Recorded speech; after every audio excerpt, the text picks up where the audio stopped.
Perek Arba Mises Bezdin Daf Nun Vav, sponsored for a bracha of Hatzlacha for Meir ben Avram. We begin with the Mishnah. The Mishnah discusses another transgression, punishable by stoning, Birchas Hashem, cursing Hashem. The Mishnah states one is liable only if he pronounces his name known as the Shem HaMiyuchad or the Shem HaMefurash, the Tetragrammaton. The Rishonim dispute whether it includes Aleph Dalet Vav Nun Yud or only Yud Kei Vav Kei.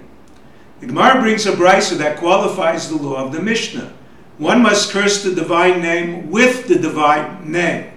The Rambam explains the names used to curse can be the 7 names prohibited to erase, such as Elokim, Shakai.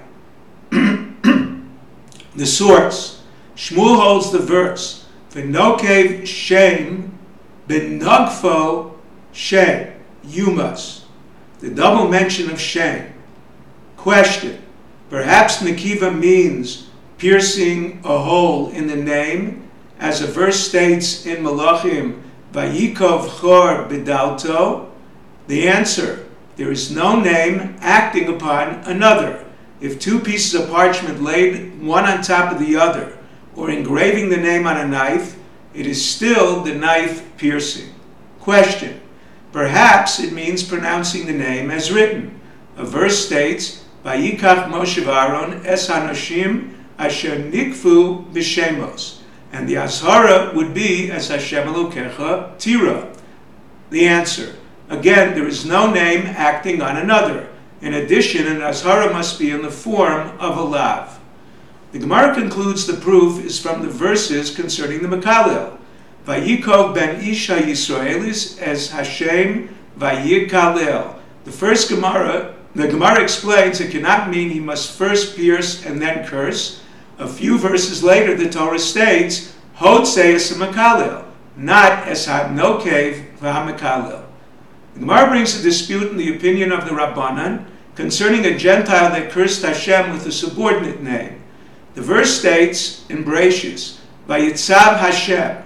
The word Hashem teaches a Gentile is prohibited to curse Hashem. Rabbi Yitzchak Nafcha holds the double mention of Ish in the verse discussing the transgression of a Mekalel includes a Gentile in the prohibition of cursing a subordinate name. The verse that states, V'nokev Shem Hashem Mos Yumas, refers to the Shem HaMiyuchad. The verse, Ish Asher Yukalel, refers to subordinate names. Rabbi Meir holds the Gentile is beheaded for a subordinate name as for the Shem HaMiyuchad. The Rabbanan hold the punishment for a subordinate name is kares. Ish is a figure of speech. Rabbi Miyasha disagrees. He explains the Rabbanan agree that a Gentile is executed for cursing with a subordinate name. The verse states, V'nokev Shem Hashem, Kager Kezrach Mos Yumas, excluding a Gentile, extending his execution for even a subordinate name. Number 1, the Rabbanan following Rabbi Yitzchak Nafcha hold Kager Kezrach excludes the need for a Gentile to curse one name with another. Number 2, Rabbi Meir holds they exclude a Gentile from stoning for cursing. He is beheaded. The Gemara brings a brisa with Tanakama's list of 7 Noahide laws, plus additional laws following different opinions. It debates their source and basis. Rabbi Yochanan derives them from a verse in Bereshis. Vayitzav Hashem Elokim ala Adam le'mor, mikol eitz hagan achol tochel. Vayitzav refers to civil laws. Hashem refers to cursing. Rabbi Yitzchak reverses them. The Gemara brings 2 proofs that Vayitzav can refer to idolatry. Number 1, concerning the golden calf, the verse states, Saru maher min haderech asher tzivisim.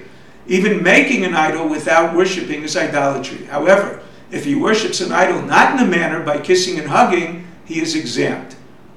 If a Jew is not executed, a Gentile is exempt.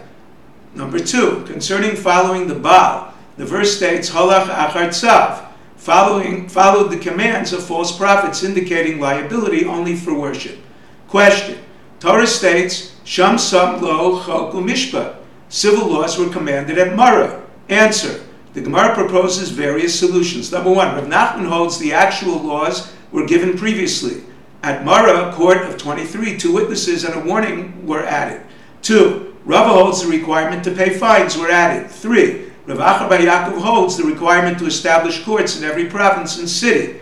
4. Rava's second answer is the brisa that claims civil laws were given at Mara follows the Tana Devei Menashe, who replaces Birchas Hashem and Dinim with Serus and Kilayim. If you're enjoying Daf and 5, please click on the link below, subscribe, and become a sponsor. Thank you.